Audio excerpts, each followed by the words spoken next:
was awesome. I don't want to do this. That was the message. Got it? Were you listening? Was your heart open? It was just awesome.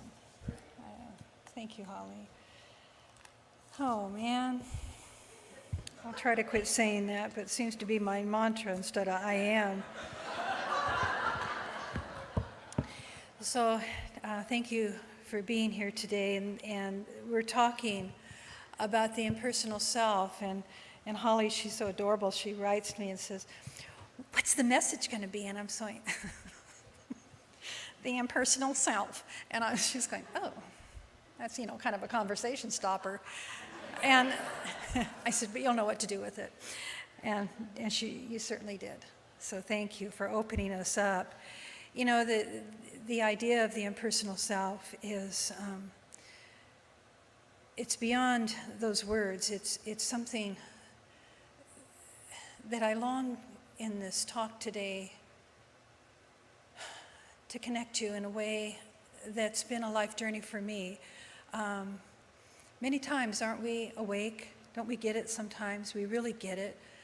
It could be something we're reading, it could be the song, it could be through a prayer, it could be just a moment of awe, and we're awake.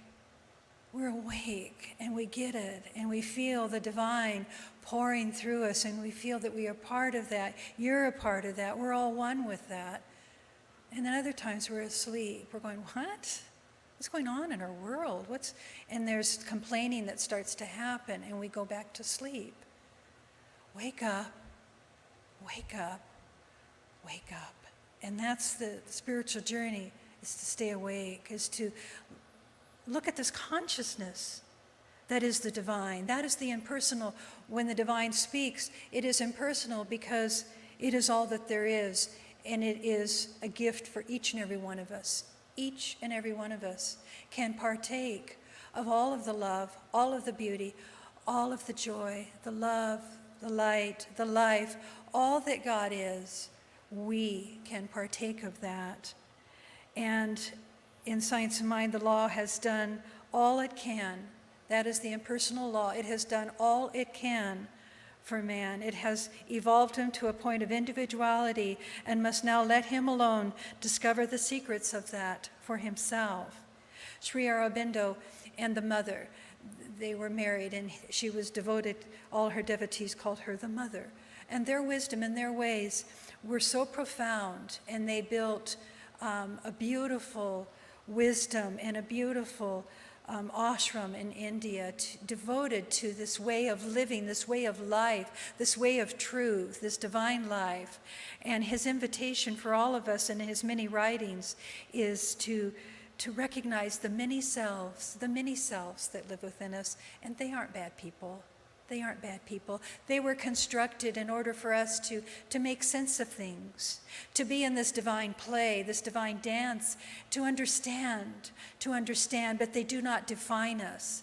And his invitation for the awakening, for the consciousness of all of us, is to wake up for each and every one of us to think for himself, to think completely for himself without any outer influence. That's the spiritual path. That's the challenge. That is our challenge, because we can't help but have the race consciousness, the ideas of centuries along the way feed to us ideas of right and wrong, of moral living. And so we're fed these things. We're fed these ideas. They become a part of us. They become part of our truth. They become part of our actions. They become part of our way of life. They can define us politically and spiritually, and they are just there. And yet, the invitation is to go even deeper. The awakened consciousness knows that, but knows more, knows and recognizes the divine influence is even greater than all of the most wonderful ideas that you have ever awakened to and professed yourself. This idea that you are free from any outer influence. He speaks of this, Sri Aurobindo speaks of it as the mental man, the mental woman.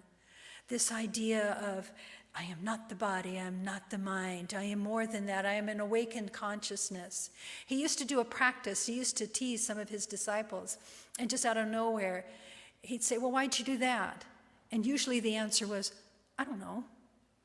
Time and again, I don't know. The I don't know answer came all the time until he came upon one of his disciples that was awake and had an answer.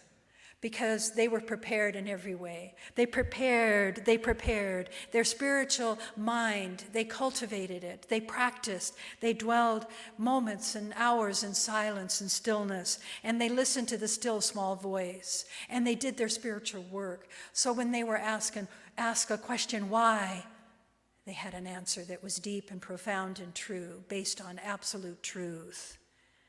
So the invitation of all of our classes, all of our work that we do, is to recognize, where do my impulses come from? I'm trying to be a good person, but all of a sudden I'm annoyed. Where do those impulses come from? Where is that in you? Where is that in me? And as we polish, as we find that we are a divine expression, an individualized expression of the divine, when we really, really get that in such a profound way, our whole heart, our whole being, our whole conscious mind and beyond opens to that. And Holly, your songs are a tribute to that, because we begin to see that in each other. We no longer see our triggers coming back at us, mirroring back to us where our work is. We suddenly just see the divine. We just keep seeing the divine wherever we turn. And we are awake, and we are truly, truly awake. And so this power, the impersonal divine is always giving us the gifts, bestowing upon each and every one of us, always, always, always. Here is my love. Here is my light. Here is my beauty. Here's my wisdom. It's all yours.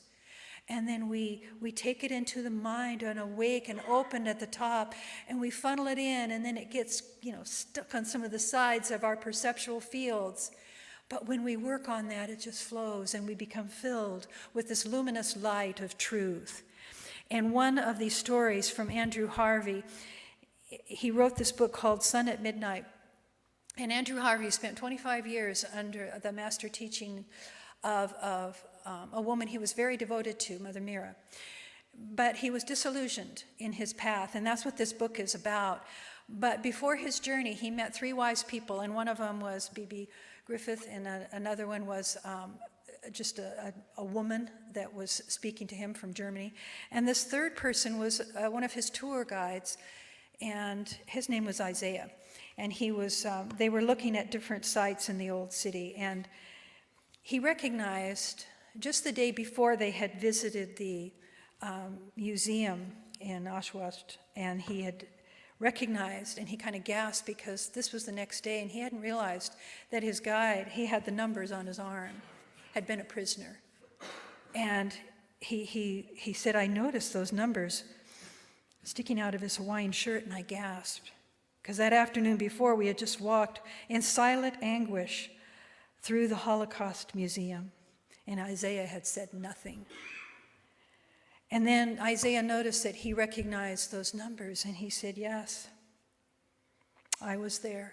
And he said it was in a voice now that wasn't the usual voice, the voice that they'd been, yucking it up as he was being guided through. But he said, his story, he tells his story, and I want you to hear why I share this with you. He said, as a child from 9 to 13, I don't know how or why I survived, but I do know what I learned. I waited. He opened his mouth and stopped and shrugged his shoulders, and he said, words are hopeless. Now, words are usually hopeless when it's the divine, Words are hopeless, useless, hard to grasp, because it's a moment of you're speaking the language of the divine, which there is no language for. And he said, I want to say something so big, but I only have small words to say it with. That is why I speak of these things so rarely and to so few people. Perhaps the old Jewish prophets were right on some things are too terrible and too holy to be spoken of. He said, I'm not talking about lessons, my dear and sweet friend. His tone was gentle and his eyes sparkled with sad compassion. I'm talking, or trying to talk, of a revelation that blinds you and eats out your old eyes and grow in you the new eyes to see everything differently forevermore. I'm not going to dishonor the horrors we all lived through in that hell by going over them. You know many of them, and you have the heart to imagine more, although nothing you can imagine can come close. But it's not of these that I speak to you. I want to tell you that I discovered in hell, and it may shock you. In Auschwitz, I had discovered that there was one thing I was ever more terrified than death. When you live in an atmosphere of terror, you realize that all the fears you shrink from in normal circumstances are relatively minor, and that there is one terror that everyone has, which is overwhelming, and that hardly anyone ever talks about because so very few have gone through enough to find it. Well, what is that terror? He was afraid to ask. It's the terror of love's embrace of all things, all beings, and all events. Now think about that. The divine, that gift, giving you, bestowing upon you all love, not to be afraid of that all-power love when you're in a situation of such horrific conditions. Everyone pretends they want to know and experience love, but to know and experience love is to die to all of your private fantasies and agendas, all your visions of right and wrong, good and evil. You see, it has to all go away. It has to all be separated out from the consciousness of your mind in order to be awake to the greater truth. Everyone who comes to that death is dragged to it, kicking and cursing, screaming and weeping tears of blood, just as Jesus was in his garden. I was only 12, and it was midwinter, and I was in despair. My mother, father, and sister had already starved to death. I knew by then that the chances of surviving or being saved were very slim, and there was a guard who was particularly sadistic and used to beat me with his leather strap until I bled, and I was only 12. What I did know about anything about, or what did I know about anything? What did I know about God? All I knew was that I had to decide once and for all whether the horror I saw around me was the ultimate reality or whether the joy and tenderness I could still feel stirring inside of me was the truth. I knew that they couldn't both be the truth. If the horror of the camp was the reality about human nature and life, then what was stirring in my heart? What was stirring? Was this some mad joke? If that was stirring in my heart was real, then it was the horror that was the mad joke. And I thought about it for months. I thought, a thought is too polite a word. I bled about this. I wept over this. I wrestled with it as Jacob must have wrestled with the angel for my life.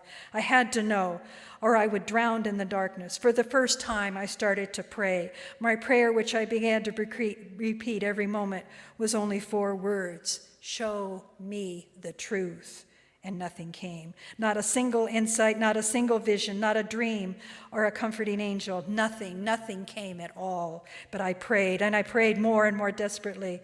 And then, early one winter morning, I heard a quiet voice say to me, "You must decide." What did that mean? For a week, I wrestled with that. What could that mean? How could I, a child, decide the truth of the universe? Was this the devil laughing at me? Was I God in disguise? The maddest thoughts swirled through my brain. Slowly, I began to understand, and I understood that I was always free to decide whether the world that I was shown was the real one or whether the world I felt in my heart was the truth. That's an important part. Was the world he felt in his heart, was the world you feel in your heart the truth, or what we see and witness with our outer senses? When I was really thought about it, the second choice seemed even more frightening than the first. What if love was the real choice? Would I have to love that guard who has beaten me? Would I have to forgive the apparatus that killed my parents and hundreds of thousands of others? Would I even have to forgive in some mysterious way God himself for having allowed these horrors to take place? I lived through indescribable torment, much worse even than I had ever suffered in the camp at the hands of the guards. I was a 12-year-old soul, and let me tell you, this was an abyss that some angels would be scared of.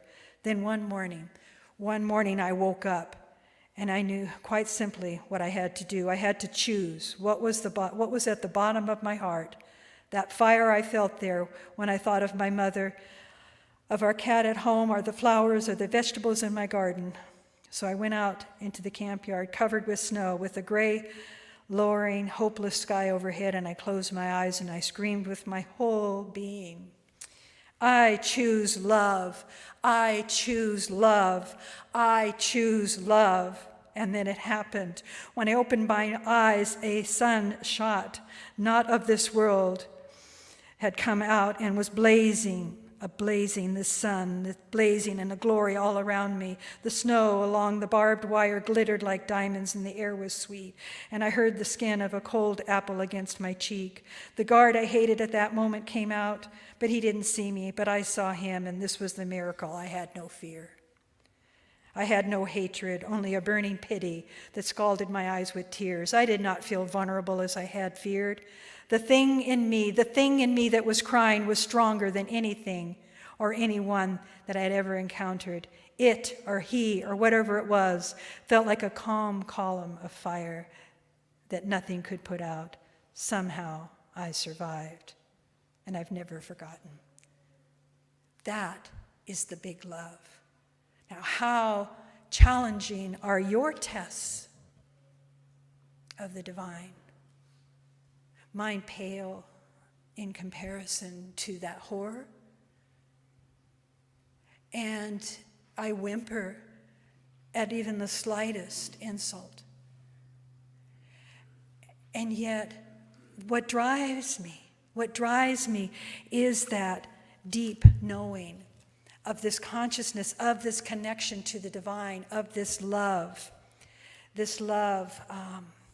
asking us to wake up and to not be half asleep through our life, but to take the time, take the challenges of this time and wake up and bathe them in love and to close our eyes and to open them and to see only diamonds sparkling around us and to see a greater truth and a greater understanding of every act, everything that has been spoken, to bring it to an understanding of the power of love, of the power of the divine. He speaks in that powerful passage that Damien read to you. You see, you are all that you are. You are that love. You are all of that. The only thing separating you at all is your line of thought. And you can think, well, I should be able to change that. But when we're caught in the delusion and we're caught in the monkey mind, it feels like you can't get out. But you can. Through silence, through prayer, through surrender, through never giving up. You see, he never gave up his prayer. He never gave up. And that idea that what you give your mind to and your heart to and your word to, that which is personal, that law, that divine knowing will grace you with a powerful gift that absolutely shatters everything that was before. Now, who would not want that? This self, this divine self, this true self, this witness self. You see, in his story, he kept saying, something was burning in me. He was just a young soul, but something was burning in him to know more, to know that truth. That self, that great self, that true self pours into you, and you recognize it when you are standing in the glory of that truth. I am that I am. That is your life source. That is, you can call it the Christ, that which is dwelling within you. And this is where Spirit announces to you, I am in all. I am in all. Both unity and multiplicity. It knows not good or bad. It only knows itself, its purity, its power, its love, its truth. So this is the truth at the heart, that you're never separated, and it is close to you as your breath is. It is that when you recognize, I am breathing, I am one with the breath, I am that divine breath flowing through me as me, and connected to this life breath, this source, is love itself. So it is projected forth, it is the power. It is a power, though, that also can bind us to a belief. It can act on our beliefs. But the divine keeps reminding us, I am the power. I am even that power which has bound you to your belief. But I am the presence, and this presence alone will give you freedom. The presence. Eckhart Tolle speaks of the presence. Reverend Pam has taken many of you through the presence process. It's polishing you. It's polishing you. It's allowing the true witness within to be that which stands with great integrity and strength and can stand in forgiveness to all of those that have ever harmed you. Stand in the presence, and you allow that to dwell in the holy temple of this body of yours. That is what our practices lead us to. This presence alone can give you the freedom. That which you call bondage is freedom misused. The I am is in the midst of all that is. It has the power, and it is also, though, limited by your thoughts of limiting it. Whoa. Me, myself, I have that much power to stop this greater power. It is done unto you as you believe. So if you are stating very clearly, I am creative, I am abundant, I am, my thought is my thought, my word is my word is my power, my word is what is demonstrated before me. But here is this great universal idea, this great consciousness, this great pure truth longing to pour into me. May I be a vessel clean and pure to allow this truth to just flow through me as me, to be an expression. Can I allow that which is impersonal to become so personal, so individualized and expressed through me? By some divine intuition, by some inner whispering of my soul, by some light upon my path, may I progress. I am that light. I am that. Here's the urge, whispering its voice into me, that greater love, that greater truth. So we hear about this in all the great teachings. The earlier service I talked about in the Upanishads about Brahman and Atman, the impersonal great Brahman, that which everything is based on the Brahman, and it individualizes itself as the Atman, as the soul, as that divine seed. In the Bhagavad Gita, Arjuna asked Krishna in the Bhagavad Gita, what's the better way? How do you approach this God that through the impersonal or through a personal form? And so you each have our individualized way with that. Do we go to the impersonal or the personal? The personal, there's much devotion, much bhakti, much of that sense of humbling and bowing and worshiping. And Krishna replies, for the embodied beings, it's easier to approach God in a personal form. It's difficult to love an abstraction. It is difficult to have a personal relationship with something that's impersonal. But we are manifestations of consciousness and are personal. So too, we can say that God is personal in and through us. The scriptures speak of consciousness becoming individualized. Therefore, do not limit God to the impersonal form. Feel his wisdom here is to feel that divine presence in your own body, in your feelings, in your consciousness. This is the greatest gift. God, who has become fully realized in human form, a promise for each of us to reach this ultimate destiny. But we have to do the work. We have to listen to the still small voice.